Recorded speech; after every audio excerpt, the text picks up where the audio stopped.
안녕하세요. 깡성균TV 깡성균입니다. 빠바바밤.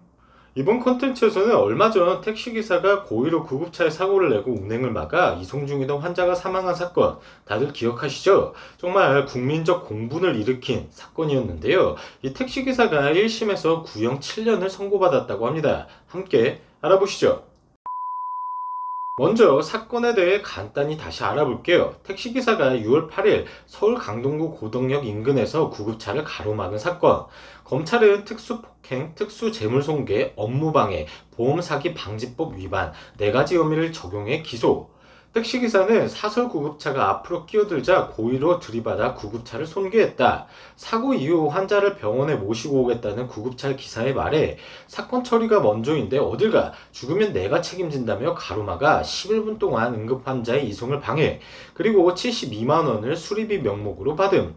네, 다시 봐도 빡치는 사건인데요. 목숨이 위급한 환자를 살릴 수 있는 골든타임이 정해져 있는데 11분이나 응급 환자의 이송을 막았죠. 고작 72만 원 받으려고요. 이 택시기사한테는 사람의 목숨값보다 72만 원이 더 소중한 거예요. 참 질이 나쁜 놈입니다. 이런 나쁜 놈한테 검찰의 1심 재판 결과가 나왔습니다. 23일 서울 동부지법의 이유영 판사가 특수폭행 등 혐의로 재판에 넘겨진 택시기사 최모 씨에게 징역 7년을 구형했다. 잠시 삼천포로 빠지면, 아니 죽으면 자기가 책임진다고 큰 소리 떵떵 치던 택시기사의 뇌구조도 신기한데 나이가 31살이란 것도 신기합니다. 아니 이게 어떻게 31살의 실루엣이에요? 얼핏 보면 심술이 덕지덕지 붙은 50대 남성으로 보이는데 말입니다. 팔뚝에 문신 하나 떡하니 있어야 근본 없는 생양아치의 완성인데 그건 조금 아쉽네요. 본론으로 돌아와서 검찰은 택시기사가 최초 조사 때에는 혐의를 전부 부인했다. 이후 자필 진술서를 제출하며 범행을 자백했지만 법정에서 다시 혐의를 일부 부인했다. 진심으로 반성하고 있는지 의문스럽다라고 합니다. 참 황당합니다. 자신의 잘못을 부인하다니요. 이미 블랙박스와 녹화를 통해서 자기가 환자가 죽으면 책임진다고 씨부렸던 게 다 기록이 되어 있고 국민들이 다 아는데 왜 자기만 모르는 걸까요? 진짜 반성의 모습을 보여주면서 머리 조아리고 있으면 반이라도 가지. 이해할 수 없는 행동입니다. 근데 이 택시기사가 대단한 게 뭐냐면요. 택시기사한테 폭력 전과가 10일이나 있습니다. 그리고 2015년부터 총 6차례에 걸쳐 피해 사실을 부풀려 합의금과 치료비 등을 받아내거나 받으려 했다.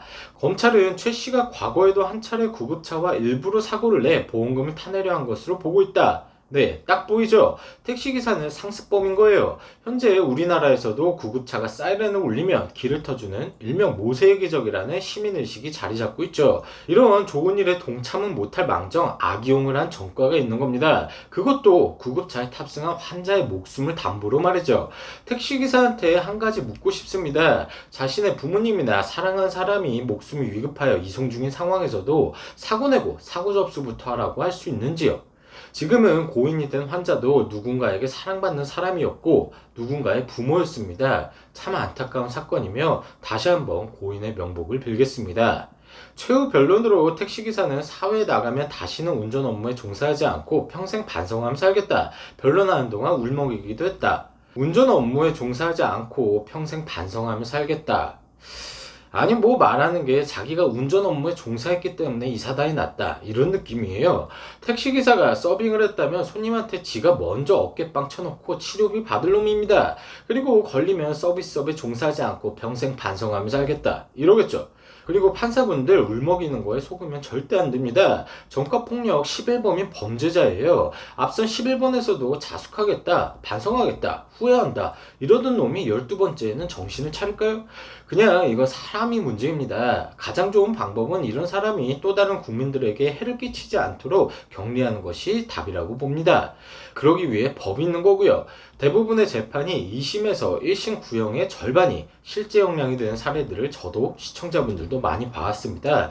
검사도 1심 형량이 부족하다 하면서 항소도 넣고 해서 징역 7년이 아니라 15년 정도 형량을 때렸으면 좋겠습니다. 택시기사는 죽으면 자기가 책임진다고 했으니까 책임지겠죠 뭐. 그 정도 벌은 달게 받을 거고요. 이러한 택시기사의 구급차 사건으로 인해 내년 초에 구급 관련 법도 개정될 예정입니다. 환자를 이송하는 구급차의 진로를 방해하면 5년 이하 징역형 또는 5천만 원 이하의 벌금, 119 구조 구급에 관련 법률 개정안이 9월 24일 국회 본회의를 통과. 법의 실효가 발하려면 3개월 정도 걸린다고 하니 내년 초부터 좋은 법이 하나 생기겠네요. 이번 컨텐츠에서는 구급차를 가로막아 환자를 숨지게 한 택시기사가 징역 7년을 구형받았다는 소식 전해드렸습니다. 요약하자면 환자가 죽으면 책임지겠다고 큰소리 떵떵 치던 택시기사가 재판에서 뻔뻔하게도 일부 혐의를 부인하며 울먹였다고 합니다. 하지만 징역 7년 구형, 국민의 공분을 샀던 택시기사에게 합당한 법의 심판이 내려지길 바랍니다. 지금까지 시청해주셔서 감사드리며 구독과 좋아요 부탁드립니다. 지금까지 깡성균TV 깡성균이었습니다. 빠바바밤.